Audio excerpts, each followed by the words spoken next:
Frères et sœurs, laissez-moi vous emmener dans un récit que le monde a presque oublié, mais que le ciel, lui, n'a jamais effacé.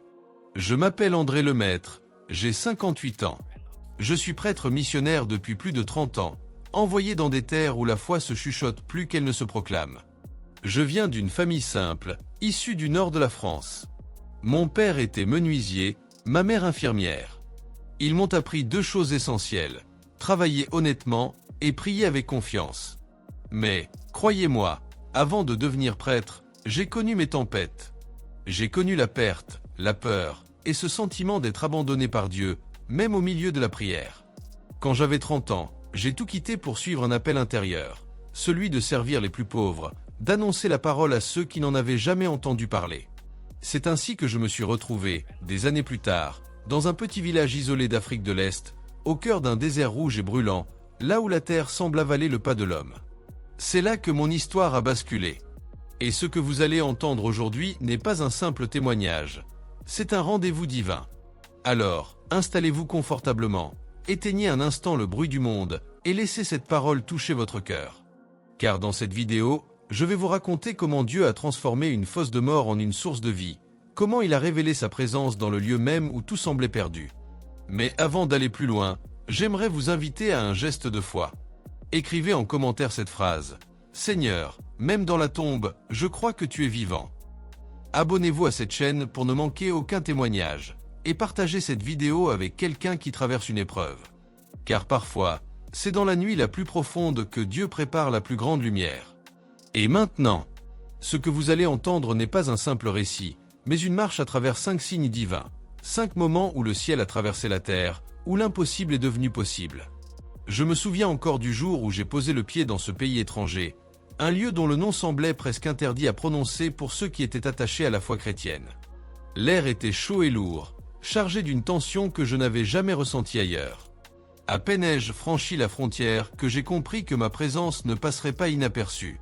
Les regards des habitants se posaient sur moi avec une intensité qui me transperçait le cœur. Certains murmuraient entre eux, d'autres détournaient la tête avec un mélange de méfiance et de peur. Je marchais dans les rues étroites, bordées de maisons basses en terre et de marchés animés, quand une jeune fille m'a fixé avec curiosité. Ses yeux reflétaient l'innocence, mais aussi une crainte instinctive. J'ai voulu lui sourire, la rassurer, mais j'ai senti un frisson me parcourir l'échine. Ce n'était pas de l'hostilité ouverte, mais une résistance subtile, presque palpable. J'avais entendu des histoires de missionnaires qui avaient été chassés, emprisonnés ou pire encore, pour avoir parlé de Jésus. En avançant, un vieil homme assis sur le pas de sa porte m'a observé longuement. Ses rides semblaient marquées par des années de suspicion et de prudence. Il a posé sa main sur son cœur et a murmuré quelque chose dans une langue que je ne comprenais pas, mais le ton était clair. « Attention à ce que tu fais ici ». J'ai prié intérieurement pour que Dieu me protège, pour que ma présence ne provoque pas de scandale inutile. Quelques heures plus tard, la situation a dégénéré. Alors que je discutais avec un petit groupe de jeunes curieux à propos de la Bible, un groupe d'hommes est apparu. Ils portaient des uniformes sombres et un air sévère.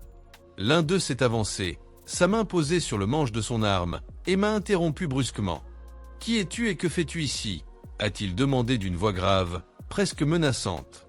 J'ai répondu avec calme, autant que possible, expliquant que j'étais un missionnaire venu pour partager la parole de Dieu et pour aider les habitants dans leurs besoins quotidiens.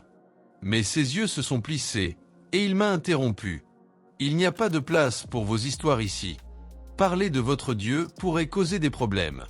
Suivez-nous. » À ce moment précis, j'ai senti mon cœur s'emballer. La peur n'était pas seulement une réaction physique, elle s'insinuait dans mon esprit et dans mon âme. Mais une autre force, plus forte que la peur, m'a poussé à tenir bon. Je me suis rappelé des paroles de Jésus. « N'ayez pas peur de ceux qui tuent le corps, mais ne peuvent tuer l'âme. » Matthieu 10h28. Dans la voiture qui me conduisait vers ce que j'allais apprendre plus tard être une sorte de quartier de détention, j'ai regardé par la fenêtre les paysages que je ne reverrai peut-être jamais. Les montagnes au loin semblaient paisibles, presque irréelles, alors que mon cœur était rempli de doutes et d'angoisse. Je me suis mis à murmurer des prières silencieuses, demandant à Dieu de me donner la force de rester fidèle, de ne pas céder à la peur et de garder mon esprit clair dans l'adversité. À notre arrivée, ils m'ont conduit dans une petite pièce sombre. Les murs étaient nus, la lumière presque inexistante. L'odeur de la pierre humide et de la poussière m'a frappé, et chaque bruit semblait amplifié dans ce silence oppressant. Ils m'ont ordonné de m'asseoir sur un banc étroit, et je me suis assis, le cœur battant la chamade. Alors que je restais là, seul avec mes pensées, j'ai senti le poids de la solitude. Mes souvenirs me sont revenus, mon enfance, les prières de ma mère, les enseignements de mon père sur la foi et le courage. Chaque souvenir était une encre, un rappel que je n'étais jamais vraiment seul. Dieu était là, même dans cette obscurité. Puis, l'un des hommes est revenu avec un petit livre ancien. Je l'ai reconnu immédiatement, une Bible. Il m'a fixé avec un mélange d'incrédulité et de méfiance. « Tu parles de ça », a-t-il dit, « et tu oses encore sourire ?» J'ai senti une étrange combinaison de peur et de révérence. J'ai ouvert le livre avec mes mains tremblantes et j'ai commencé à lire à voix basse, d'abord un psaume, puis un passage des évangiles. Au début, ma voix était faible, presque étouffée par la tension dans la pièce, mais peu à peu, elle s'est élevée avec confiance, portée par une force invisible. À mesure que je lisais, j'ai remarqué un changement subtil dans l'air. Les hommes, qui semblaient jusque-là implacables, se sont arrêtés pour écouter. Leurs yeux se sont adoucis, comme si, malgré eux, ils reconnaissaient une présence plus grande que la mienne. Je ne comprenais pas encore le miracle, mais j'ai senti que quelque chose de divin opérait, transformant ce qui aurait dû être un moment de peur en une rencontre avec le sacré. Cette nuit-là, seul dans cette pièce froide, j'ai commencé à comprendre que l'accueil hostile n'était pas seulement une épreuve extérieure, mais un miroir de mes propres doutes et peurs. Chaque regard méfiant, chaque murmure hostile, chaque geste de menace était une invitation à me tourner vers Dieu, à lui faire confiance pleinement, même lorsque tout semblait perdu. Je me suis mis à prier plus intensément que jamais, non pas seulement pour ma protection, mais pour que ceux qui m'entouraient puissent, d'une manière ou d'une autre, ressentir la lumière de Dieu à travers ma foi. Et c'est là que j'ai entendu, presque comme un souffle, une voix intérieure, « Reste ferme, mon enfant.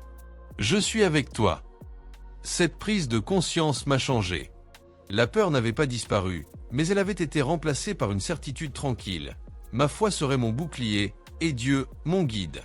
À partir de ce moment, chaque interaction hostile, chaque défi lancé par ceux qui ne comprenaient pas ma mission, est devenu une occasion de montrer la puissance et la douceur de Dieu, même dans l'adversité la plus cruelle. Je pourrais raconter des heures sur les discussions, les tensions et les petites victoires de cette période. Comment j'ai appris à comprendre les habitants, à observer leurs peurs pour mieux leur répondre avec amour, comment un simple sourire ou une aide apportée pouvait changer leur perception. Chaque geste, chaque parole était une semence que je plantais, avec la conviction que Dieu ferait le reste. Après cette première confrontation, les jours suivants ont été un mélange de peur et de courage. Chaque matin, je me réveillais avec un poids dans la poitrine, conscient que le moindre faux pas pouvait être interprété comme une provocation. Pourtant, je sentais une force qui me portait, une lumière intérieure qui me disait de continuer malgré tout.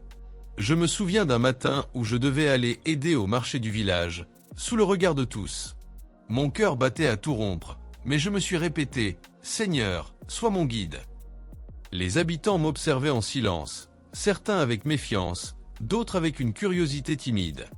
Je leur offrais de l'aide, distribuais des paniers de fruits et proposais mon soutien pour des tâches simples, et peu à peu, des sourires apparaissaient là où il n'y avait que de la suspicion. Ce n'était pas toujours facile. Un homme particulièrement sévère, que j'avais appris à connaître comme étant l'un des gardiens du village, s'approchait souvent pour me surveiller. Chaque mot, chaque geste, devait être choisi avec soin. Une fois, alors que j'essayais de lire un passage biblique à haute voix, il m'a interrompu sèchement. « Tu devrais savoir que ce que tu fais ici est dangereux. » Je l'ai regardé droit dans les yeux et j'ai répondu calmement. « Je sais, mais ce que je fais vient d'un cœur plein de foi. Je ne fais de mal à personne. » À ma grande surprise, il n'a pas réagi avec colère. Il est simplement parti en secouant la tête, et j'ai senti que quelque chose, même minime, avait changé dans son attitude. Ce petit incident m'a appris une leçon essentielle. La foi ne se manifeste pas seulement par des paroles, mais par des actes. La constance et la patience peuvent toucher des cœurs plus profondément que les arguments ou les sermons. Chaque soir, après une journée épuisante, je me retirais dans la petite pièce que l'on m'avait assignée. Je m'agenouillais et je laissais mes émotions s'exprimer devant Dieu. Les larmes venaient souvent, mais elles étaient accompagnées d'un sentiment de libération. Je me souvenais des paroles de Job. « Le Seigneur a donné, le Seigneur a repris. Que le nom du Seigneur soit béni, Job 1h21. Même si ma vie semblait menacée, je savais que Dieu avait le contrôle de tout. Un autre aspect de cette épreuve fut la solitude. Dans ces moments, j'ai commencé à ressentir l'importance de chaque souffle, de chaque geste, de chaque regard. Même dans le silence, Dieu me parlait. Une nuit, alors que je méditais sur les Écritures, j'ai ressenti une présence tellement forte que j'ai cru que quelqu'un se tenait à côté de moi. C'était comme si un bras invisible m'enveloppait et me disait « Tu n'es jamais seul, mon enfant ». Ce fut un moment de réconfort intense, et je compris que même dans les ténèbres les plus profondes, la lumière divine ne disparaît jamais. Le contact avec les villageois m'a également permis de découvrir leur humanité, leur peur, et parfois leur désespoir. Une femme âgée, que j'avais vue plusieurs fois dans la rue, s'approcha timidement un soir et me dit « Pourquoi continues-tu à parler de ton Dieu alors que cela nous met tous en danger ?» Je lui répondis avec sincérité « Parce que je crois que cet amour peut guérir vos cœurs et vous apporter la paix, même dans la peur. » Elle me regarda longuement, sans dire un mot. Mais quelques jours plus tard, elle vint à moi avec des fruits et un sourire discret. C'était un petit geste, mais pour moi, il représentait un miracle. Cela montrait que même dans un environnement hostile, la bonté et la foi peuvent semer des graines invisibles qui pousseront avec le temps. Au fil des semaines, j'ai appris à observer les signes subtils de la providence. Un oiseau qui se posait juste à côté de moi, un rayon de soleil perçant l'obscurité des ruelles, un souffle d'air frais lors des moments les plus lourds. Tous ces petits miracles renforçaient ma conviction que Dieu agissait à travers chaque détail, même si je ne pouvais pas toujours comprendre comment. Un autre moment marquant fut lorsque j'ai été confronté à un groupe de jeunes qui avaient entendu parler de moi et de ma mission. Ils voulaient savoir si les histoires étaient vraies et s'ils pouvaient réellement croire en ce que je prêchais. Je les ai écoutés attentivement, répondant à leurs questions avec patience et humilité, partageant des passages des évangiles et racontant des expériences personnelles de foi et de courage. Certains semblaient touchés, d'autres sceptiques, mais j'ai compris que le rôle d'un missionnaire n'est pas de convaincre immédiatement, mais de semer des graines qui mûriront avec le temps. Durant cette période, la peur et le danger n'ont jamais complètement disparu. Chaque jour était un combat entre la tentation de se replier sur soi-même et l'appel à rester ferme dans la foi. Mais j'ai découvert que la prière, même silencieuse, et la méditation sur la parole de Dieu étaient des armes plus puissantes que tout ce que le monde pouvait offrir pour intimider ou menacer. Ainsi, l'accueil hostile est devenu pour moi une école de patience, de courage et de foi. J'ai appris que chaque regard méfiant, chaque mot menaçant, chaque défi lancé était une occasion de grandir spirituellement et de renforcer ma relation avec le Seigneur. Je me suis rendu compte que l'adversité n'est pas simplement une épreuve à surmonter, mais un moyen de révéler la puissance de Dieu à travers notre persévérance et notre fidélité. À la fin de cette longue période, je me sentais transformé. La peur initiale avait cédé la place à une confiance profonde. Même si le danger n'avait pas totalement disparu, je savais désormais que ma foi était un bouclier invincible. Chaque sourire retrouvé, chaque main tendue, chaque petit geste de reconnaissance des habitants était un témoignage vivant de la puissance de l'amour de Dieu, même dans un environnement hostile. Je n'oublierai jamais le jour où la peur a pris un visage concret et tangible. Après plusieurs semaines d'accueil hostile, de regards suspicieux et de petites tensions quotidiennes, la situation a brusquement basculé. Les hommes qui m'avaient surveillé m'ont fait signe de les suivre. Mon cœur a bondi dans ma poitrine, et un frisson glacé a parcouru ma colonne vertébrale. Chaque pas semblait résonner dans le silence de la rue étroite et poussiéreuse. Je savais qu'il n'y aurait pas de retour possible cette fois-ci. Ils m'ont conduit dans un terrain à l'écart, un endroit isolé où la terre était dure, aride et sèche. Le soleil frappait sans relâche, transformant le sol en un mélange de poussière et de pierre, rendant chaque mouvement douloureux et pénible. Mon corps était épuisé, mais ce n'était rien comparé à la terreur qui s'emparait de mon esprit. L'un des hommes me parla froidement. « C'est ici que tu finiras si tu continues à parler de ton Dieu. Tu vas creuser ta propre tombe. » Je me suis figé. Les mots semblaient suspendus dans l'air, pesant plus que le soleil écrasant au-dessus de moi. Creuser ma propre tombe. La pensée seule suffisait à me faire vaciller. Mon souffle s'est accéléré, mes mains ont tremblé, et pour un instant, j'ai senti un désir presque instinctif de fuir, mais j'ai fermé les yeux et j'ai prié silencieusement. Seigneur, ne me laisse pas succomber à la peur. Sois mon refuge, ma force et mon guide. Les hommes m'ont remis une pelle, et la sensation de son manche rugueux dans mes mains m'a frappé. Chaque grain de poussière semblait plus lourd que l'acier.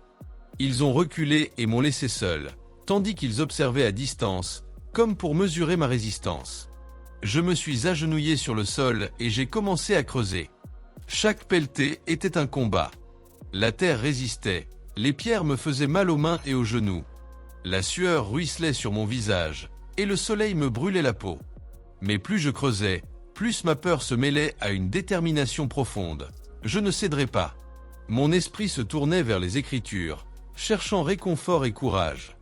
Même si je marche dans la vallée de l'ombre de la mort, je ne crains aucun mal, car tu es avec moi. Psaume 23h4. Ces paroles résonnaient dans mon cœur comme un écho puissant, me donnant la force de continuer. Au fil des heures, je me suis retrouvé plongé dans une méditation silencieuse. Chaque pelletée n'était pas seulement un acte physique, mais un moment où je confrontais ma peur, mon humanité et ma foi. Je me suis souvenu des martyrs, de ceux qui avaient souffert avant moi, et j'ai senti leur courage s'infuser en moi. Mon esprit s'élevait au-dessus de la douleur corporelle et de l'angoisse, cherchant le réconfort dans la présence invisible de Dieu. Alors que je creusais, un petit incident presque imperceptible est survenu. Une légère brise s'est levée, apportant un souffle d'air frais et léger dans l'endroit étouffant.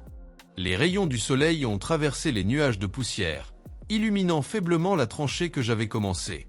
Pour certains, cela aurait été insignifiant, mais pour moi, c'était un signe subtil, une assurance que Dieu ne m'avait pas abandonné. Le sol dur et les cailloux m'obligeaient à m'arrêter souvent. Chaque pause était un moment où je me sentais seul face à l'angoisse, face à la réalité de la menace qui pesait sur moi. Je me suis agenouillé, j'ai fermé les yeux et j'ai laissé les larmes couler. Pas de désespoir, mais de la purification, un abandon total à la volonté divine. Au milieu de cette épreuve, j'ai commencé à prier avec une intensité que je n'avais jamais connue. Chaque mot était une arme contre la peur, chaque respiration un rappel que Dieu était ma force. Je me suis mis à murmurer le Notre Père, les psaumes et des prières spontanées, demandant protection et courage. À chaque fois que je prononçais le nom de Jésus, je sentais une chaleur intérieure, une lumière invisible qui m'entourait, me protégeant du désespoir. Les heures passaient lentement, et je sentais mes forces faiblir. Mais alors, un moment incroyable s'est produit. L'un des hommes qui m'observait a reculé brusquement, comme retenu par une force invisible. Je n'ai rien vu de surnaturel, mais j'ai senti une présence autour de moi, un pouvoir qui me couvrait et me protégeait. Mon cœur a bondi de gratitude, et mes mains ont continué à creuser avec une énergie renouvelée. À ce moment, j'ai compris quelque chose de fondamental. La foi n'est pas seulement dans les prières ou les mots, mais dans la persévérance et la confiance totale, même face à la mort. Dieu peut transformer la situation la plus désespérée en un témoignage de sa puissance. Chaque pelletée de terre était un acte de foi, une démonstration que je ne laisserai pas la peur gouverner mon esprit. Alors que je creusais encore, je me suis souvenu de l'histoire de Daniel dans la fosse aux lions. Comme lui, j'étais entouré de dangers, mais ma foi pouvait me protéger de manière mystérieuse. Cette pensée m'a donné un courage presque surnaturel. Même si mon corps était épuisé, mon esprit était éveillé, concentré sur la promesse divine que la foi ne sera jamais abandonnée. La nuit tombait, mais ils ne m'ont pas laissé arrêter. Le ciel s'assombrissait, les étoiles commençaient à apparaître, et pourtant je continuais. Chaque pelletée me rapprochait non seulement de la fin de la tranchée, mais d'une compréhension plus profonde de la présence de Dieu dans l'épreuve. Dans la solitude de ce moment, j'ai senti une paix indescriptible m'envahir, un calme au milieu de la tempête. À mesure que le temps passait, j'ai commencé à remarquer d'autres signes. Un hibou qui ululait au loin, le vent qui soulevait doucement la poussière, la fraîcheur inattendue de l'air du soir. Tous ces détails, si simples pour quelqu'un d'autre, étaient pour moi autant de rappels que Dieu était là, observant, guidant, protégeant. Finalement, après ce qui m'a semblé une éternité, les hommes ont décidé de s'éloigner. Ils m'ont laissé seul avec la tranchée, sans un mot, comme s'ils savaient qu'ils ne pouvaient rien contre la force invisible qui m'entourait. Je me suis tenu là, le souffle court, le corps épuisé, mais le cœur rempli de gratitude. J'avais survécu à ce que beaucoup auraient considéré comme impossible. En ce moment, j'ai compris que creuser ma propre tombe n'était pas seulement un test physique, mais un test spirituel. Dieu m'avait montré que, même face à la mort, la foi inébranlable est plus puissante que tout. La peur peut exister, mais elle n'a pas le dernier mot. La confiance en Dieu peut transformer l'épreuve la plus terrifiante en une expérience de grâce et de révélation divine. Les heures s'étiraient comme des jours. Chaque pelletée de terre me faisait sentir à la fois la lourdeur du monde et la fragilité de ma propre existence. Mes mains étaient ensanglantées, la peau à vif à force de friction contre la terre sèche et les pierres tranchantes. Le soleil, implacable, avait marqué ma peau d'un rouge profond.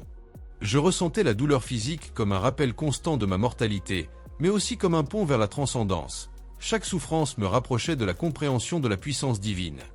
À mesure que je creusais, mon esprit voyait défiler des souvenirs de ma vie entière, les enseignements de mon enfance, les sermons de mon père, les moments de prière avec ma mère, les visages de ceux que j'avais aimés et perdus. Tout cela se mêlait à la terre que je déplaçais, comme si chaque pelletée était une offrande, un témoignage de fidélité et de foi. À un moment, la fatigue m'a presque submergé. Mes genoux étaient en feu, mes bras semblaient refuser de continuer. La peur a frappé de nouveau. Et si Dieu ne m'avait pas entendu? Et si cette tranchée devenait réellement ma tombe? Mais dans cette hésitation, j'ai senti une chaleur étrange, comme un souffle invisible caressant mon dos, me redonnant courage et force. Je me suis souvenu du psaume. Il ne permettra pas que ton pied chancelle. Celui qui te garde ne sommeille point. Psaume 121, 3. Ces paroles résonnaient dans ma tête, me rappelant que je n'étais jamais seul. Les gardes m'observaient toujours, mais il y avait quelque chose de changé dans leur attitude. L'un d'eux, le plus cruel et le plus inflexible au début, semblait hésiter. Il fronçait les sourcils, reculait parfois, comme s'il percevait la présence divine autour de moi. J'ai compris que même les cœurs les plus endurcis peuvent être touchés par la lumière de Dieu, et cette idée m'a rempli d'un courage nouveau. Alors que la nuit tombait, le ciel s'est ouvert sur un spectacle inattendu. Les étoiles brillaient avec une intensité presque surnaturelle, et la lune éclairait faiblement la tranchée que j'avais commencée. Dans ce silence absolu, seul avec la terre que je déplaçais, j'ai commencé à chanter des psaumes à voix basse. Ma voix résonnait étrangement dans l'air nocturne, et j'ai senti que Dieu lui-même écoutait, m'encourageait à ne pas abandonner. À un moment, un vent doux a traversé la tranchée. Il apportait avec lui une fraîcheur qui contrastait avec la chaleur accablante de la journée. Ce simple souffle d'air était pour moi un signe. Dieu était là, même dans ce lieu qui semblait maudit, même au cœur de cette menace de mort. J'ai senti mes forces revenir, et chaque pelletée suivante de terre a été accomplie avec une énergie renouvelée. Au fil de la nuit, mes pensées se sont tournées vers ceux que je laissais derrière moi.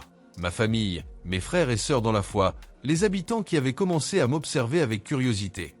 J'ai prié pour eux, demandant que Dieu les protège et touche leur cœur, même s'ils ne comprenaient pas encore la profondeur de l'amour divin. Chaque souffle, chaque geste, chaque mot de prière était une offrande silencieuse qui s'élevait vers le ciel. Vers l'aube, quelque chose d'extraordinaire s'est produit. Les hommes ont commencé à murmurer entre eux, et sans un mot, ils ont reculé. J'étais seul dans la tranchée, la pelle toujours en main, le corps épuisé, mais l'âme remplie d'une paix et d'une force que je n'avais jamais connue. Je me suis agenouillé, les yeux levés vers le ciel, et j'ai laissé couler des larmes de gratitude. J'ai compris à ce moment que creuser ma propre tombe n'était pas simplement une épreuve physique ou une menace de mort. C'était une leçon divine sur la fidélité, la persévérance et la confiance absolue en Dieu. Même au milieu du danger le plus terrifiant, la foi pouvait transformer la peur en courage et l'adversité en témoignage. Je me suis relevé et j'ai regardé la tranchée. Le soleil se levait, illuminant doucement les contours de la terre retournée. Chaque pierre, chaque pelletée de terre était désormais un symbole de victoire sur la peur et sur le doute. Les gardes, bien que présents, semblaient comprendre que leur pouvoir n'était pas absolu. La main de Dieu m'avait soutenu, invisible mais indéniable. Après cet épisode, mon cœur était changé. Je savais que je pouvais affronter n'importe quelle épreuve, que la peur n'était qu'un voile temporaire qui tombait devant la lumière de Dieu. Les semaines qui ont suivi ont été marquées par un respect silencieux des habitants et même des autorités, car ce qu'ils avaient vu, un homme confronté à la mort, immobile dans sa foi, ne pouvait être ignoré. Je comprenais maintenant que ce signe, cette confrontation directe avec la mort, était la manifestation la plus pure de la puissance de Dieu dans ma vie. Chaque instant de peur, chaque larme, chaque pelletée de terre avait été utilisée par Dieu pour révéler sa gloire et pour renforcer ma foi.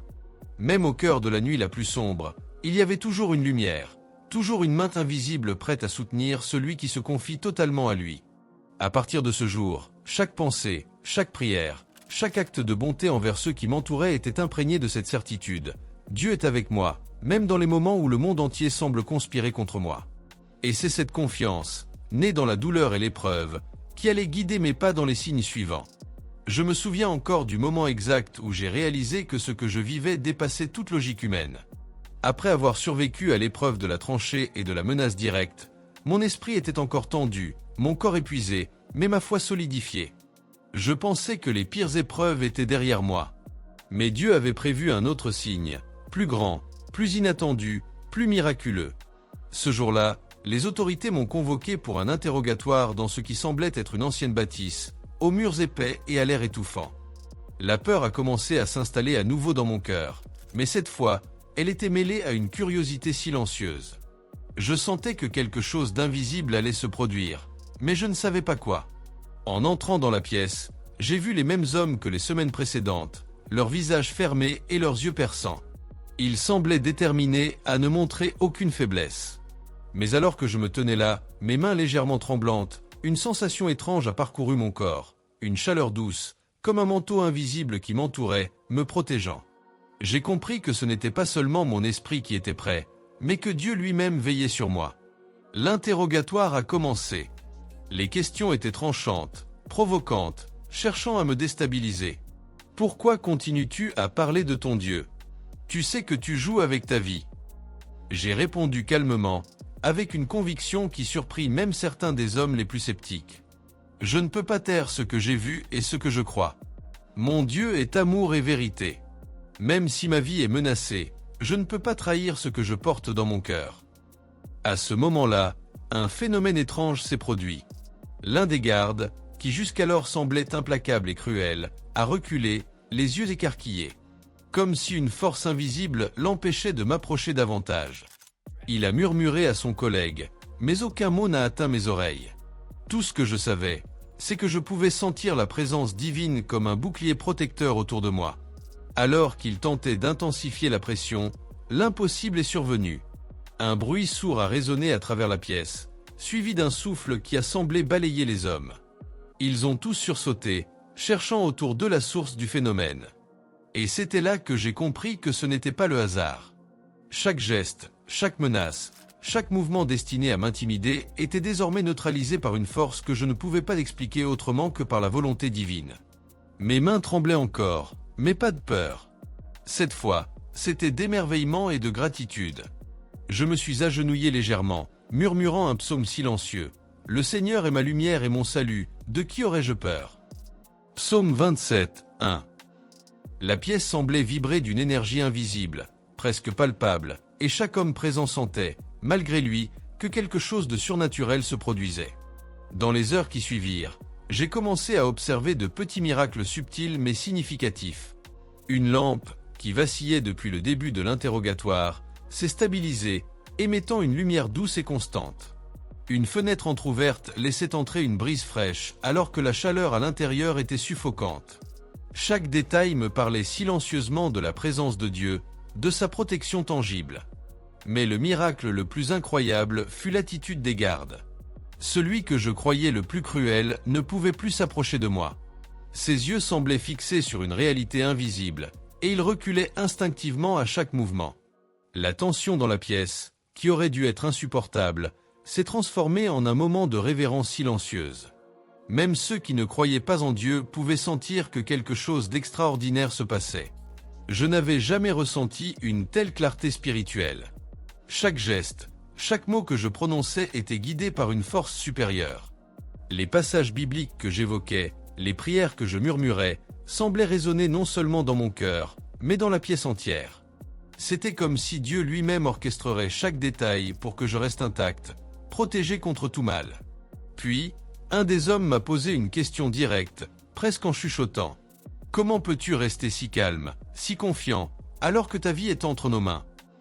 Je l'ai regardé dans les yeux et j'ai répondu avec la simplicité d'un cœur ouvert. « Parce que je sais que je ne suis jamais seul. Même si la mort est devant moi, Dieu est à mes côtés. Et rien ni personne ne peut l'arrêter. » Un silence pesant est tombé sur la pièce. Ils n'avaient pas prévu une telle réponse. Ils étaient habitués à la peur, à la soumission, aux cris et aux larmes. Mais ma foi, immobile et calme, agissait comme une force irrésistible qui neutralisait leur agressivité. Au cours de cette journée, j'ai vu se produire ce que j'appellerais désormais des miracles constants mais subtils. Une chaise qui aurait dû tomber resta parfaitement en équilibre. Une table qui aurait pu se briser face à des gestes brusques resta intacte. Des bruits inexplicables empêchaient toute action violente. Tout me montrait que la main de Dieu était active, orchestrant chaque détail. À la fin de la journée, les hommes m'ont laissé partir. Pas avec colère ni menace, mais avec une incompréhension totale. Ils étaient silencieux, comme si la simple présence de Dieu autour de moi les empêchait de nuire davantage. Je suis sorti de la bâtisse, le cœur battant, mais rempli d'une joie profonde. La protection divine avait été réelle, tangible, et je savais que c'était un signe que ma mission continuerait. Alors que je marchais dans les ruelles, je pouvais ressentir les murmures des habitants qui, eux aussi, avaient entendu parler de ce qui s'était passé. Certains venaient timidement vers moi, demandant des conseils, souhaitant comprendre ce qui m'avait protégé. Ce signe avait non seulement sauvé ma vie, mais il avait ouvert un chemin pour le témoignage auprès de ceux qui n'avaient jamais rencontré le pouvoir de Dieu d'une manière aussi directe. Cette expérience m'a appris que Dieu agit souvent de manière invisible, mais avec une puissance qui transcende toute logique humaine. Même lorsque tout semble perdu, il y a toujours une protection, une main invisible qui guide, protège et soutient. La foi ne consiste pas seulement à croire, mais à ressentir la présence de Dieu dans chaque instant, même dans les situations les plus désespérées. Chaque nuit qui a suivi, je me suis agenouillé pour remercier Dieu pour cette protection, pour ce miracle vivant que j'avais expérimenté. J'ai compris que l'impossible pouvait devenir possible, que la peur pouvait être transformée en courage, et que le divin pouvait intervenir de manière inattendue pour révéler sa gloire. Le signe 3 m'a profondément changé. Il m'a appris à reconnaître et à accueillir l'action de Dieu dans chaque détail de ma vie, même là où l'ombre semble la plus dense. J'avais maintenant une conviction intime et inébranlable. Aucune force humaine ne peut éteindre la lumière que Dieu allume dans le cœur d'un croyant. Après avoir traversé l'épreuve de la menace directe et expérimenté l'intervention divine, j'étais changé. Mon corps portait encore les traces de l'effort, mes mains étaient marquées par la terre et les blessures, mais mon esprit et mon cœur étaient remplis d'une certitude nouvelle. Je savais que ma mission ne se limiterait pas à parler ou à survivre, mais à vivre la foi de manière visible, silencieuse et tangible, pour que ceux qui m'entouraient puissent l'apercevoir. Dans les jours qui suivirent, je me suis déplacé dans le village avec prudence, conscient de l'attention accrue sur moi. Je n'avais pas besoin de prêcher à voix haute. Chaque geste, chaque sourire, chaque action de bonté devenait un témoignage vivant. Offrir de l'eau à ceux qui avaient soif, aider les enfants à porter de lourds paniers, écouter les peines des habitants, toutes ces actions, accomplies avec humilité et foi, commençaient à semer des graines invisibles dans les cœurs. Je me souviens particulièrement d'un jeune garçon qui venait souvent vers moi, les yeux pleins de questions mais aussi de craintes. Il avait entendu parler de ma survie miraculeuse face aux menaces, et sa curiosité était teintée de peur. Je m'agenouillai à sa hauteur, posai ma main sur son épaule et lui dis calmement « N'aie pas peur. Ce que tu vois n'est pas de la magie, mais l'amour de Dieu qui veille sur ceux qui mettent leur confiance en lui. » Ses yeux s'agrandirent, et il resta silencieux pendant un long moment. Puis, presque timidement, il posa sa main sur la mienne. Ce simple geste était un miracle en soi. La foi peut se transmettre sans parole, par des actions et par l'exemple, et c'est exactement ce que je commençais à vivre. Le témoignage silencieux est plus puissant que tout sermon. J'ai découvert que même un sourire sincère ou une main tendue peut éveiller la foi dans des cœurs endurcis par le doute ou la peur. Les habitants, qui auparavant m'avaient regardé avec méfiance, commençaient à venir spontanément vers moi. Certains osaient poser des questions sur Jésus, sur les prières que je murmurais dans mes moments de solitude. Je répondais toujours avec douceur, sans imposer ma foi, mais en partageant l'amour que je portais dans mon cœur. Un jour, une femme âgée m'a abordé. Elle avait entendu des rumeurs sur les événements miraculeux qui m'avaient protégé. Ses yeux reflétaient à la fois la peur et l'espoir. « Pourquoi crois-tu que ton Dieu veille sur toi, même face à la mort ?» demanda-t-elle. Je lui répondis doucement, « Parce que je l'ai expérimenté. Dans les moments où tout semblait perdu, où la peur aurait dû me paralyser, j'ai ressenti sa présence, sa force invisible. Et cette présence est là pour chacun de nous, si nous avons la foi. » Ses yeux se remplirent de larmes, et pour la première fois, elle sourit sincèrement. Ce moment m'a montré que la foi peut toucher les cœurs sans un mot imposé, simplement par l'exemple vivant d'une vie transformée par Dieu. Chaque interaction avec les habitants me rapprochait davantage de la compréhension de la puissance du témoignage silencieux. Je n'avais plus besoin de démontrer ma foi par des paroles dramatiques ou des actions visibles de courage physique. Ma constance, mon calme, ma compassion étaient désormais des instruments de conversion et d'inspiration. Un autre moment marquant fut l'arrivée d'un groupe de jeunes hommes qui, au début, m'avaient ignoré ou même méprisé. Ils voulaient tester ma résilience, peut-être par curiosité, peut-être par défi. Ils me provoquaient, cherchaient à me déstabiliser par des paroles dures et des gestes intimidants. Mais je ne réagissais jamais avec colère ou peur. Je leur parlais calmement, les écoutais avec attention, les aidais dans leurs besoins immédiats. Au fil des semaines, ces jeunes ont commencé à changer. Leurs regards se sont adoucis, leurs mots se sont faits moins durs. Certains ont commencé à poser des questions sur ma foi, sur les prières que je récitais à voix basse, sur la force qui semblait me protéger et me guider. C'était fascinant de voir comment la persévérance silencieuse et l'exemple vivant pouvaient ouvrir les cœurs plus efficacement que n'importe quel discours. Je me rappelle un soir particulier, alors que le soleil se couchait et que la lumière dorée baignait le village. Une famille m'invita à partager un repas simple avec eux. Les enfants étaient curieux, les adultes hésitants. Je priais silencieusement avant de manger, et sans un mot, chacun sentit la paix et la gratitude qui émanaient de moi. Ce moment de silence partagé devint une expérience spirituelle pour eux. La lumière divine se manifestait dans l'attention, la sérénité et la foi tranquille que je portais. Au fil du temps, mon témoignage silencieux a commencé à créer des cercles de transformation. Les habitants qui avaient initialement montré de la méfiance ou de l'indifférence ont commencé à parler de moi et de ma foi entre eux. Des conversations discrètes sur Dieu se sont multipliées, et certains ont commencé à chercher des réponses pour eux-mêmes. Ce signe, le témoignage silencieux, démontrait que Dieu agit parfois à travers des actes simples, constants et humbles, plutôt que par des miracles spectaculaires visibles de tous. Dans mes moments de solitude, je méditais sur l'importance de cette approche. Le silence, la patience et l'amour authentique sont des armes puissantes dans la mission de foi. Dieu m'avait montré que la force de la foi n'est pas toujours spectaculaire, mais qu'elle est plus efficace lorsqu'elle est vécue, respirée et incarnée dans chaque geste quotidien. Chaque matin, je me levais avec la conviction de répandre cette lumière invisible. Chaque action, chaque interaction devenait une prière vivante, un témoignage silencieux qui touchait les cœurs sans forcer la main de quiconque. Je voyais maintenant comment la foi, même discrète, pouvait transformer la peur en confiance, le doute en curiosité et l'indifférence en ouverture. Ce signe 4 m'a appris une leçon profonde.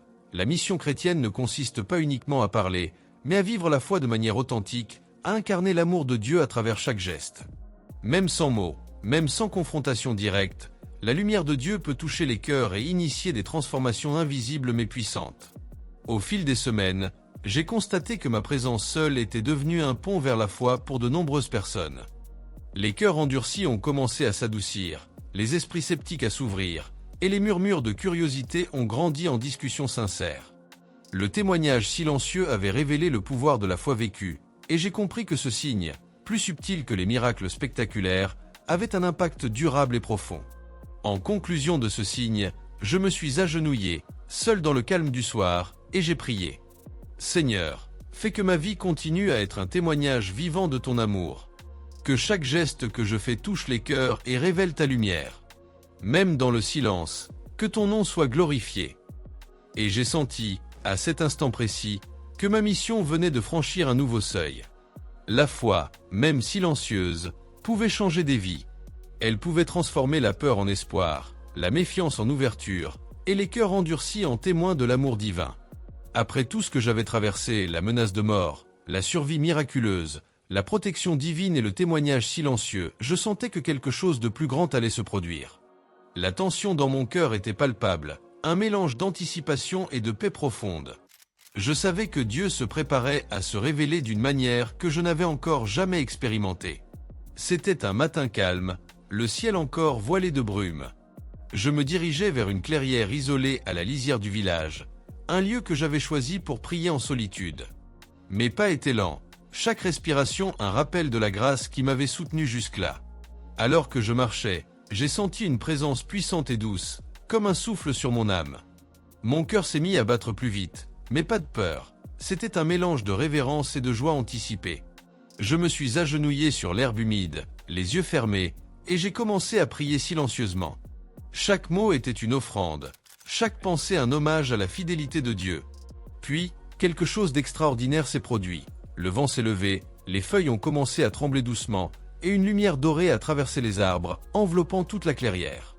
Je sentais que cette lumière n'était pas simplement naturelle, elle portait avec elle une énergie divine, une manifestation tangible de l'amour et de la puissance de Dieu.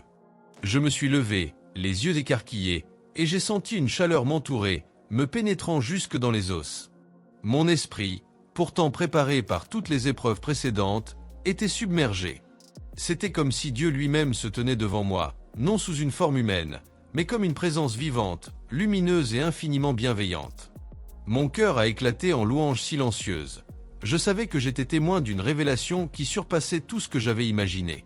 Les habitants du village, qui avaient commencé à me suivre discrètement à distance, ont également senti cette présence.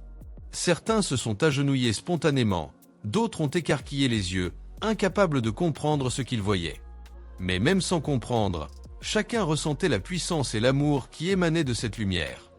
Dans ce moment de révélation, des paroles ont surgi spontanément de mes lèvres, une prière d'abandon total et de gratitude. Seigneur, je t'offre tout ce que je suis. Que ma vie, mes actions et mon cœur soient toujours à ton service. Que ta lumière guide chaque pas de ceux qui t'entourent. À mesure que je parlais, un sentiment de paix infinie s'est installé en moi. Toutes les peurs, toutes les incertitudes, toutes les souffrances des semaines précédentes semblaient s'être dissipées. La présence divine m'enveloppait, me guérissait et me remplissait d'une force nouvelle. Puis, un phénomène encore plus étonnant s'est produit. La lumière divine s'est déplacée légèrement, comme pour toucher chaque habitant présent. Certains ont eu des larmes aux yeux, d'autres des frissons, mais tous ont ressenti que cette manifestation n'était pas simplement pour moi. Elle était pour chacun, un appel à ouvrir son cœur à Dieu, à la foi et à l'amour qui dépasse toute compréhension humaine. Je suis tombé à genoux, incapable de contenir l'émotion.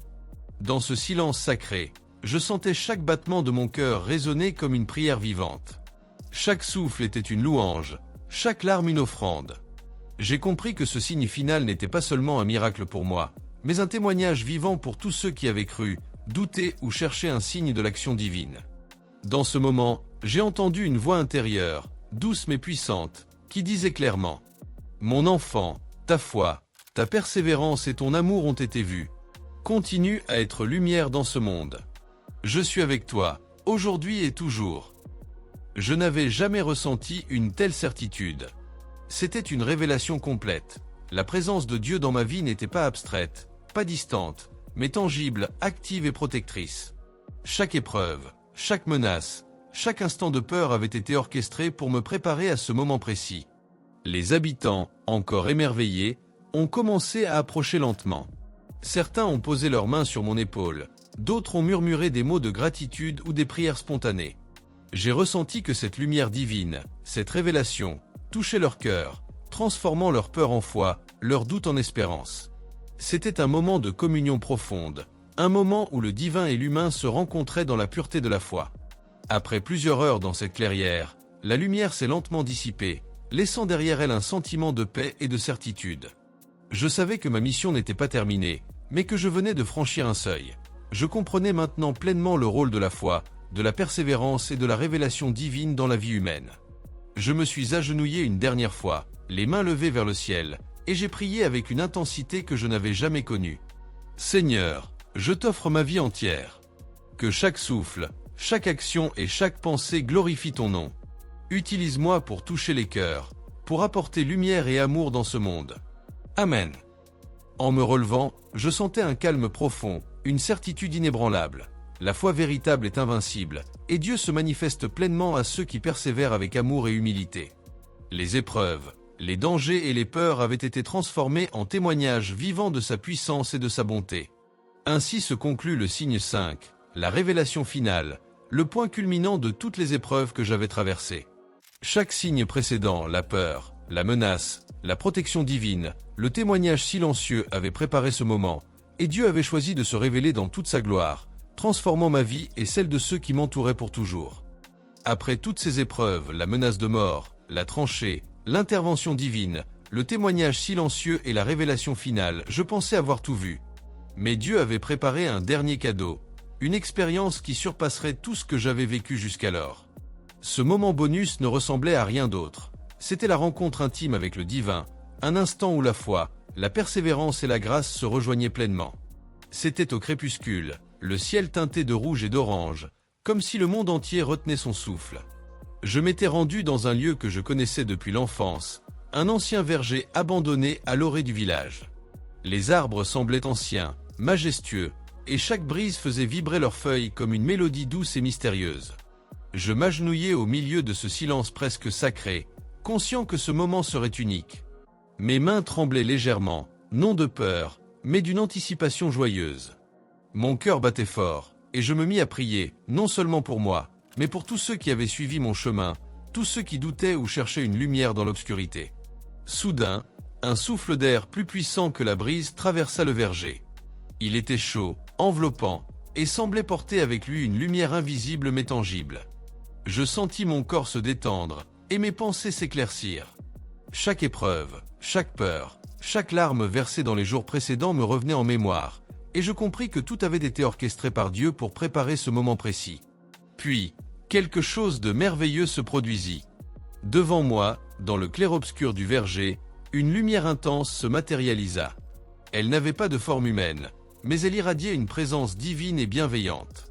J'avais déjà senti sa protection, sa force, sa guidance, mais cette lumière était la manifestation de son amour pur, de sa gloire, de sa révélation ultime. Je tombai à genoux, les larmes aux yeux, incapable de prononcer un mot. Et pourtant, mon cœur parlait. Une voix intérieure, douce mais infiniment puissante, résonna dans mon âme.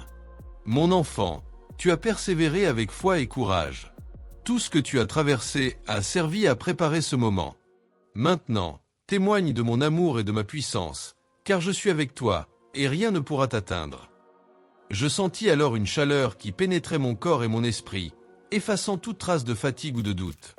Mes mains levées vers le ciel, je compris que ce moment n'était pas seulement pour moi, mais pour tous ceux qui avaient été témoins, de près ou de loin, de mon cheminement.